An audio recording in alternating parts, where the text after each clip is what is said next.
আসসালামু আলাইকুম। কেমন আছেন আপনারা সবাই? আশা করি পরিবারের সবাইকে নিয়ে অনেক ভালো আছেন, সুস্থ আছেন। আলহামদুলিল্লাহ আমরা আমাদের পরিবারের সবাইকে নিয়ে বেশ ভালোই আছি। তো আজকের ব্লগটি আমি দুপুরে রান্নাবান্না থেকে স্টার্ট করে দিয়েছি। আর কালকে তো আমি বলেছিলাম আমার বাসায় গেস্ট আসবে আজকে সকালের দিকে। আমার খালাতো বোন আবার ডেঙ্গু জ্বরে আক্রান্ত, ওকে নিয়ে আজকে ঢাকায় এসেছে। তো খালাতো বোনকে ঢাকা মিটফুট হসপিটালে ভর্তি করানো হয়েছে। তো হসপিটালে আমার আবার ভাত পাঠাতে হবে, সেজন্য খুবই সকাল সকাল আমি ঘুম থেকে উঠে নাস্তা করেই তারপর চলে এসেছি কিচেনে দুপুরে রান্নাটা করার জন্য। তো দুপুরে এই যে করলা ভাজি করছি আর আলু দিয়ে পাঙ্গাস মাছ রান্না করব। বাচ্চারা তো সবজি খায় না, আর কাঁটাযুক্ত মাছটা এমনি বাচ্চারা বেশি পছন্দ করে না, তাই বাচ্চাদের কথা ভেবেই ভাবলাম যে আজকে আলু দিয়ে পাঙ্গাস মাছ রান্না করি, বাচ্চারা তৃপ্তির সাথে খেতে পারবে। আর টমেটো দিয়ে আমি পাতলা করে ডাল রান্না করেছি। তো যে তরকারি বলক চলে আসছে, তরকারির উপরে এখন আমি দিয়ে নিচ্ছি ভেজে নেওয়া পাঙ্গাস মাছগুলো। আর ওই যে আমার বোনের জন্য আমি পাশের চুলায় আতপ চাউলের জাউ বসিয়ে রেখেছি। আমার বোন তো কোনো কিছুই খেতে পারে না, ওকে যাই খাওয়ায় তাই ও বমি করে ফেলে দেয়। তো আজকে সকালের দিকে আমার বোনকে ঢাকা মিটফুট হসপিটালে ভর্তি করানো হয়েছে। আর আমার মা বেশি করে লেবুর শরবত, তারপর মালটার রস, তারপর ডাব কিনে নিয়ে গেছে আমার বোনের জন্য। আমার বোন কোনো কিছুই খেতে পারে না, বলল যে লেবুর শরবত খেতে খেতে আমার দাঁত একেবারে টক হয়ে গেছে, এখন আমার একটু ভালো লাগে না লেবু শরবত খেতে। তারপরও আমার মা খুবই জোর করে আমার বোনকে অল্প অল্প করে লেবুর শরবত খাওয়াইছে আর মালটার রস খাওয়াই রেখে আমার মা বাসায় চলে আসছে। আর আমার বাসায় আমার বোনের 3টা বেবি রেখে গেছে, আর আমার তো 2টা বেবি আছে। যারা আমার রেগুলার ভিউয়ার্স আমার ভিডিও দেখেন তারা তো অবশ্যই জানেন। আর আমার বোনের ছেলেটা হচ্ছে ছোট, আর সেই ছোট ছেলের বয়স হচ্ছে 6 মাস।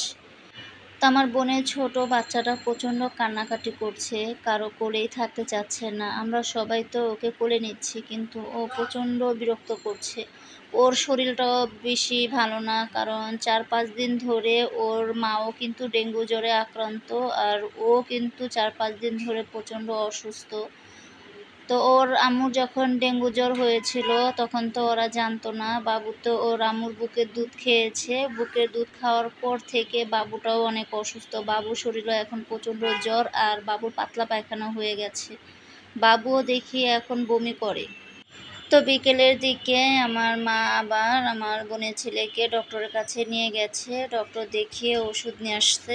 আর আমি যদি একটু বাবুকে কোলে নিতে যাই তাহলে ইনায়াও প্রচণ্ড কান্নাকাটি করে, মানে একটু হিংসা করে। আসলে ইনায়াও তো ছোট বাচ্চা, ও মনে করে আমার আম্মু আবার এই বাবুকে কেন কোলে নেবে, আম্মু তো আমাকে কোলে নেয়।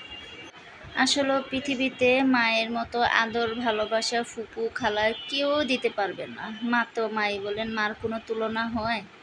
তো অফ ক্যামেরা থালাবাটি ধুয়ে রান্নাবান্না শেষ করে আমার সিঙ্কটাও ভালো করে মেজে ক্লিন করে নিয়েছি।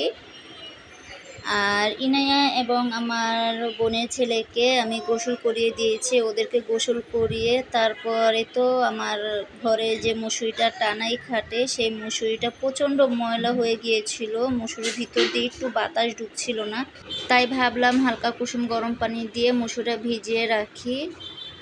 আর মশুরিটা একটু গরম পানি দিয়ে ভিজালে কিন্তু মশুরির ময়লাটা খুব দ্রুত কেটে যায়। আর আপনারা সবাই একটু আমার বোনের জন্য বেশি করে দোয়া করবেন। আসলে আমার বোনের অবস্থা কিন্তু প্রচণ্ড খারাপ। ডক্টর আজকে অনেকগুলো টেস্ট দিয়েছে, কালকে রিপোর্ট দিবে, রিপোর্ট আসলে বোঝা যাবে আমার বোনের শরীরের কী অবস্থা।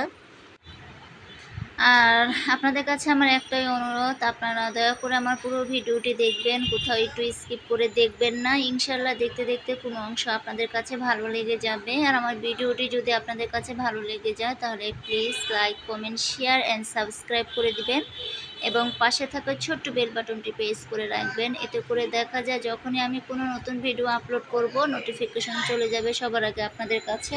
তখন আপনারা আপনাদের সময় এবং সুযোগ দুটোটা বুঝে আমার পুরো ভিডিওটি দেখে নিতে পারবেন ইনশাআল্লাহ।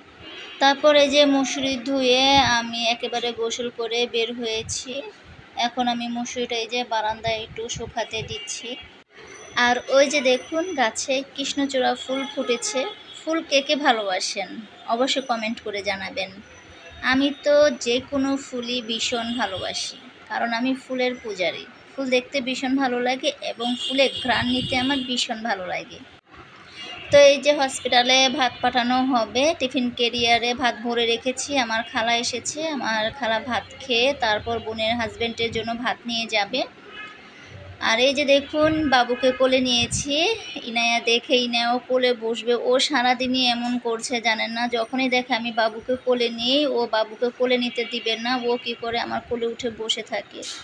আর এই যে এটা হচ্ছে আমার বোনের ছোট ছেলে, দেখুন শুকিয়ে একেবারে একটুখানি হয়ে গেছে আমার বোনের ছেলেটা। আর ও যে দেখুন ইনায়া কোথায় উঠেছে, এতটাই দুষ্ট হয়েছে আমার মেয়েটা। তো যাই হোক, আমার মেয়ে এবং বোনের ছেলের জন্য বেশি বেশি করে দোয়া করবেন। মহান রব্বুল আলামিন ওদেরকে নেক হায়াত দিয়ে অনেক দিন পর্যন্ত যেন বাঁচিয়ে রাখে, আমিন। তো আজকের মতো আমি এখানেই বিদায় নিচ্ছি। আবারও দেখা হবে আপনাদের মাঝে নতুন কোনো ভিডিওতে। আপনারা ভালো থাকবেন, সুস্থ থাকবেন, আমাদের জন্য বেশি বেশি করে দোয়া করবেন। আল্লাহ হাফেজ।